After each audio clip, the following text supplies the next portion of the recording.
بلوچستان کے لوگ جب سے اس ملک کا وجود یہ بنیاد رکھی گئی ہے، ہم اس درد اور اس خوف سے گزرتے آ رہے ہیں۔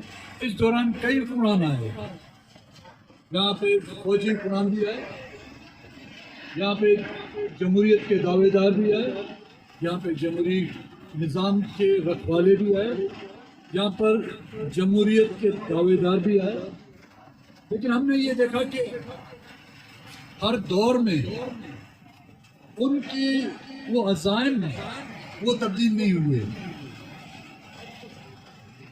مختلف ہتھ کنڈے انہوں نے استعمال کر کے پولیٹیکل لوگوں کو یا وہ لوگ جو اپنے حق، اپنے حقوق کی جو بات کرتے ہیں، ان میں خوف پھیلانے کے لیے، ان میں دہشت پھیلانے کے لیے، کبھی ان کو اغوا کیا گیا یا انہی کے گاؤں کے نزدیک ان کی نصب شدہ لاشیں گرائی دی گئی، اور ہمیشہ سے یہ کوشش رہی ہے کہ ان علاقوں یا ان صوبوں کے لوگوں کو جن کے ذہنوں میں اپنے حقوق کے اصول کے لیے اگر کچھ جذبہ موجود ہے، اس دہشت کی وجہ سے اور اس خوف کی وجہ سے اس کو ہمیشہ کے لیے ختم کیا جائے۔ لیکن یہ انسانی تاریخ میں کبھی نہیں ہوا کہ دہشت اور خوف کی وجہ سے لوگ اپنے حقوق سے دستبردار ہو جائیں، لوگ اپنے پیاروں کو بھول جائیں۔ جس وقت بلوچستان سے یہ سلسلہ شروع ہوا، ہم نے آواز اٹھائی کہ یہ سلسلے کو یہیں پہ ختم ہونا چاہیے اور یہ سلسلہ آگے بڑھے گا۔ اور آج ہم دیکھ رہے ہیں کہ پاکستان کا کونا کونا، ہر صوبے میں مسنگ پرسن یا جبری گمشدگی کے جو ہے سلسلہ جاری ہے۔ کئی سالوں سے لوگ اپنے پیاروں کے منتظر ہیں، ان کو اتنی بھی زحمت گوارا نہیں کرتے کہ کم سے کم ان کی ملاقات کرا دیں، کسی کو یہ پتہ تو چل جائے، یہ تسلی تو ہو جائے کہ ہاں اس کا بیٹا، اس کا بھائی، کسی کا باپ، کسی عورت کا شوہر زندہ تو ہے۔ اب یہاں پر جو بھی بیٹھے ہوئے ہیں اور اس طرح کے ہزاروں لوگ ہیں جن کو یہ پتہ نہیں کہ ان کے سر پہ باپ کا سایہ ہے یا وہ یتیم ہو گئے۔ کئی ایسی عورتیں ہیں جن کو وہ یہ پتہ نہیں کہ وہ بیوہ ہیں یا ابھی تک شادی شدہ ہیں۔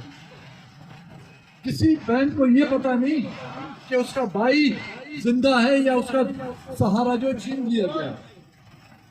اس طرح کے مظالم کہ کس سے ہم نے تاریخوں میں پڑھے ہیں، لیکن اب ہمیں خود اپنی آنکھوں سے اس کو دیکھ رہے ہیں۔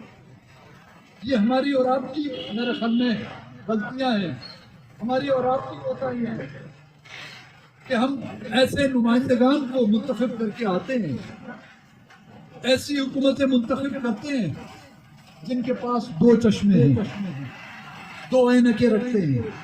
جب اپوزیشن میں ہوتے ہیں تو وہ چشمہ لگاتے ہیں جس میں پورا پاکستان خون آلود نظر آتا ہے ان کو۔ جب وہ اقتدار میں ہوتے ہیں تو وہ اس طرح کا چشمہ رکھتے ہیں جس میں پورا پاکستان ہرا بھرا اور آباد اور پورا پاکستان خوشحال نظر آتا ہے۔ یہ آپ کی ذمہ داری بنتی ہے کہ ہر ایک جس علاقے سے جو کوئی منتخب ہو کے آیا ہے اس کا گریبان پکڑیں، اس کا گریبان پکڑ کر یہ اس کو کہیں کہ میں نے ووٹ آپ کو کسی نالی کے لیے نہیں دیا، میں نے ووٹ آپ کو کسی سڑک کے لیے نہیں دیا، میں نے ووٹ آپ کو کسی روزگار کے لیے نہیں دیا۔ وہ روزگار میرے کس کام کا جہاں پر ابھی تک ماتم مچا ہوا ہے؟ موت برحق ہے، وہ آج نہیں تو کل آئے گی۔ کسی کا باپ مر جاتا ہے، کسی کا بیٹا مر جاتا ہے، اس کو تب تسلی ہوتی ہے جب اس کی لاش دیکھتا ہے۔ لیکن یہاں پر بیٹھے ہوئے اور ہزاروں لوگ ایسے جو یہاں پر پاکستان میں، بلوچستان میں یا ملک کے مختلف صوبوں میں، ان کو ابھی تک یہ پتہ نہیں ہے۔ ملاقات تو اپنی جگہ پر، یہ کم سے کم ان کو کہہ دیں کہ آپ کا بیٹا اس دوران ہم سے غلطی ہو گئی ہے، یہ کہتے ہیں کہ وہ ضائع ہو گیا یا خدا نہ خواستہ اس کی موت واقعہ ہو گئی تو وہ تو تسلی کر کے بیٹھے گا. وہ ماتم چند وقت کا ہوتا ہے، وہ فاتحیں چند دنوں کی ہوتی ہیں، وہ آنسو بہانا چند سالوں کا ہوتا ہے. لیکن یہاں پر 15 سالوں سے لوگ بزرگ مائیں بہنیں جس دن وہ اٹھا لیا جاتا ہے اس دن تک جب تک وہ بازیاب نہیں ہوتا وہ آنسو بہاتے رہتے ہیں.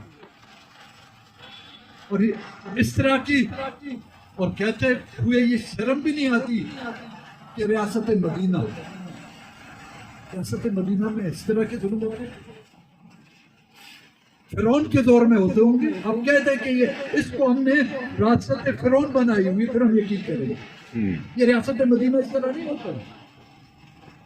یہ بچہ جس کا کوئی وارث غائب ہو گیا ہے، اسی وقت سے لے کر جب وہ جوان ہوگا اس کے ذہن میں کیا آئے گا؟ پیار محبت آئے گا جس نے اس کو اٹھایا، یا نفرت آئے گی؟ اور وہ نفرت پھر کس طرح تبدیل ہوگی اس کا اندازہ آپ کو نہیں. میں نے ابھی سیمینار میں کہا تھا وہ نفرت پھر ایک فرد تک محسوس نہیں ہوتی، وہ ایک خاندان تک محدود نہیں ہوتی، وہ نسل در نسل چلتی. جب یہ نفرتیں نسل در نسل چلتی ہیں تو بڑی سی بڑی ریاستوں کی بنیادیں ہل جاتی ہیں. اور جب ریاستوں کی بنیادیں ہل جاتی ہیں پھر وہاں پر انسان اور جانور کا فرق نہیں رہتا. تو ڈرو اس دل سے کہ یہ لوگ اس مقام پر پہنچ جائیں جب ان کا ہاتھ ہو آپ کا گریباں ہو. پھر آپ کو جو ظلم زیادتیاں آپ نے کیے ہیں، جن چیخ و پکار، جن آنسوؤں پر آپ کو ترس نہیں آیا ہے، تو انشاءاللہ خدا ان تعالیٰ کو بھی پھر آپ پر ترس نہیں آئے گا. میں پھر ممنون ہوں جس طرح کہ میں نے کہا کہ یہ جو موجودہ حکومت تھی اسی بنیاد پر ہم نے اس کو سپورٹ کیا. تمام دروازے ہم نے کھٹکھٹائے، جوڈیشری، عدالتیں، پارلیمنٹ، لیکن مایوسی کے علاوہ کچھ نہیں. اب اس مایوسی کو امید میں بدلنے کا صرف اور صرف ایک ہی راستہ ہے، جبری شدہ افراد کو رہا کرو. اور اس کو امیدیں میں تبدیل کرنے کا واحد ہی ایک ذریعہ ہے کہ یہ جبری گمشدگیوں کا نہ سلسلہ بند ہونا چاہیے، بلکہ ان لوگوں کو بازیاب کیا جائے. اور جو لوگ بھی چاہے جتنے طاقتور ہیں، چاہے کسی طرح کا بھی لباس انہوں نے پہنا ہوا ہے، چاہے وہ وردی والے ہوں، چاہے وہ شیروانی والے ہوں، چاہے پگڑی والے ہوں، ان کو سزائیں جب تک نہیں ملے میرے خیال میں یہاں کے لوگ آپ سے پھر اس ریاست سے کوئی امید نہیں رکھیں. میں آپ کا مشکور ہوں اور آپ کے اس غم میں ہم برابر کی شریک ہیں. بہت شکریہ. جزاک اللہ. یہ سردار اختر